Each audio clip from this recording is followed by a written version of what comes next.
भारत जोड़ो यात्रा के इस 86वें दिन आप सभी का स्वागत है। जैसे आप सभी जानते हैं कि भारत जोड़ो यात्रा 3 खास वजहें हैं जिसके कारण ये शुरू हुई थी। पहली ये कि अमीरी और गरीबी के बीच में जो अंतर है वो बढ़ा, तो उसमें हम महंगाई, बेरोजगारी, इस पर बात करते आए हैं। दूसरी बात यह है कि समाज में जिस तरह की नफरतें हैं, और जो तीसरी बात है वो है कि सरकार का बहुत ज़्यादा संस्थाओं पर दखल। तो संस्था में एक आर्म फोर्सेस भी, हमारे देश की सेनाएं भी एक संस्था है। और सबसे पहले मैं उस मुद्दे की बात कर लूं जो युवाओं से जुड़ा है, अग्निपथ स्कीम। जैसे कि सब जगह हम प्रयोग करते हैं, कुछ ना कुछ नए प्रयोग करते हैं, तो ऐसे ही एक प्रयोग आर्म फोर्सेस करती रहती हैं। महिला अधिकारियों का कांग्रेस द्वारा पहली बार 1990 के दशक में लेना भी एक प्रयोग ही था, और सफल होने के बाद ही महिला अधिकारियों को पहली बार परमानेंट कमीशन यानी कि पेंशन की पात्रता 2010 में देना भी यूपीए का ही एक पहल थी। लेकिन इस सरकार ने कुछ अलग तरह के प्रयोग किए। एक किताब स्टार्टअप नेशन जो इजराइल के ऊपर लिखी गई थी, एक अमेरिकन और एक इजराइली ने लिखी, और उसमें क्या था कि जो नैस्डैक, न्यूयॉर्क स्टॉक एक्सचेंज में बहुत सारे स्टार्टअप लिस्ट हुए, यानी कि एक सफलता की स्टोरी।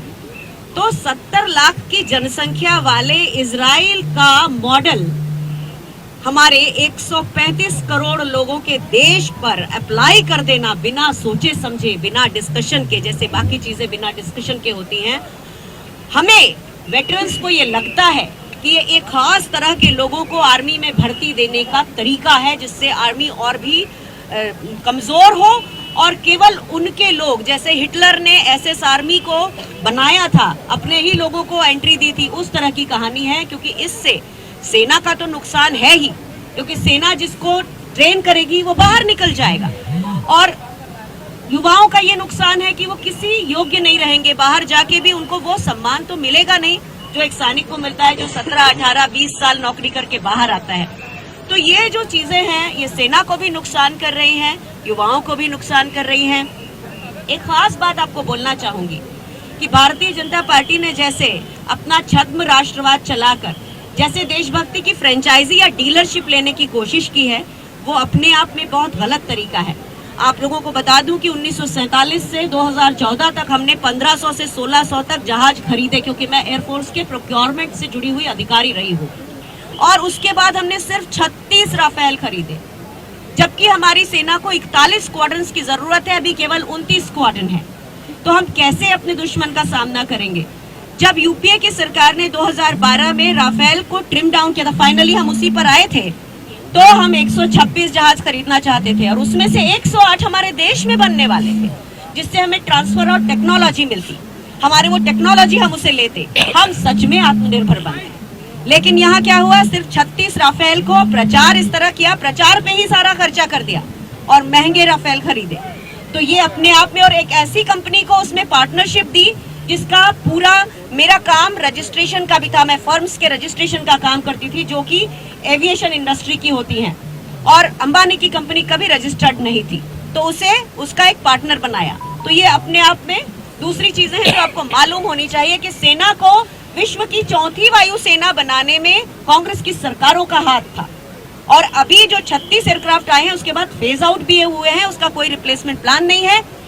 इसी भारतीय जनता पार्टी की पहले की सरकार ने 108 मिराज 2000-5 एयरक्राफ्ट का पूरा प्रोजेक्ट शेल्फ कर दिया था। ये मैं आपको 2001 की बात बता रही हूँ। अब आते हैं हम ओआरओपी पे, और हमारे जो वेटरन्स आए थे जिन्होंने बात की उनके मुद्दों पर। एक तो कांग्रेस की सरकार ने फरवरी 2014 में ओआरओपी का प्रोविजन बजट में कर दिया था। वन रैंक बात कर रहे हैं, जैसे लोग अलग अलग समय में रिटायर होते हैं तो उनकी पेंशन अलग अलग फिक्स होती है, और उससे कई बार ऐसा होता है कि जो 20 साल पहले उसी रैंक में लेफ्टिनेंट कर्नल या कर्नल रिटायर हुए हैं, उनकी पेंशन में और आज के कर्नल और या लेफ्टिनेंट कर्नल रिटायर्ड में या किसी भी रैंक पर रिटायर की उसी रैंक पर बहुत लंबा गैप आ जाता है। तो उसे जिस तरह से एडमिनिस्ट्रेटिव सर्विसेज में, सिविल सर्विसेज में ये है ऑलरेडी, तो उसके बारे में ओआरओपी की लड़ाई बहुत लंबी चल रही थी।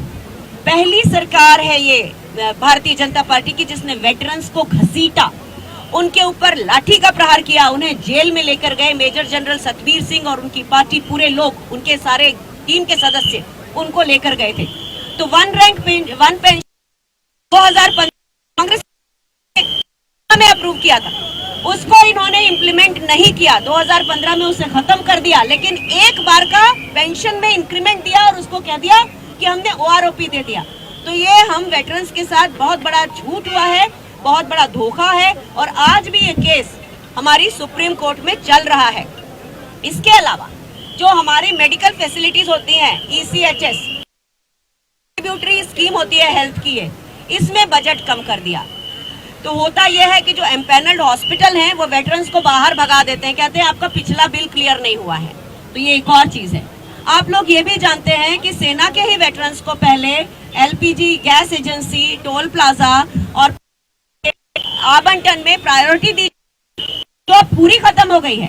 और तो और जो उनको कोयले की खदानों से ट्रांसपोर्टेशन का कॉन्ट्रैक्ट भी जो उनके पास होता था वो भी खत्म कर दिया है।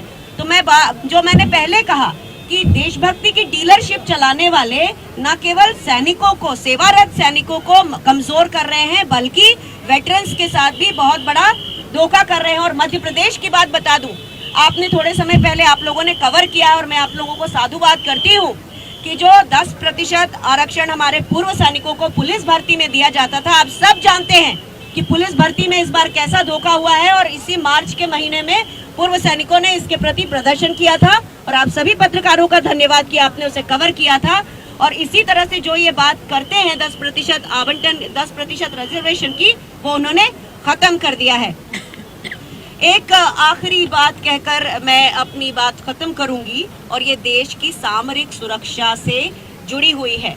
मैं नहीं जानती कि ये संयोग है या प्रयोग, हम नहीं जानते, लेकिन जब भारतीय जनता पार्टी की सरकार होती है तभी कारगिल होता है, तभी संसद पर हमला होता है, तभी पुलवामा होता है, तभी पठानकोट होता है, तभी उरी होता है, तभी श्रीनगर में ड्रोन का अटैक होता है।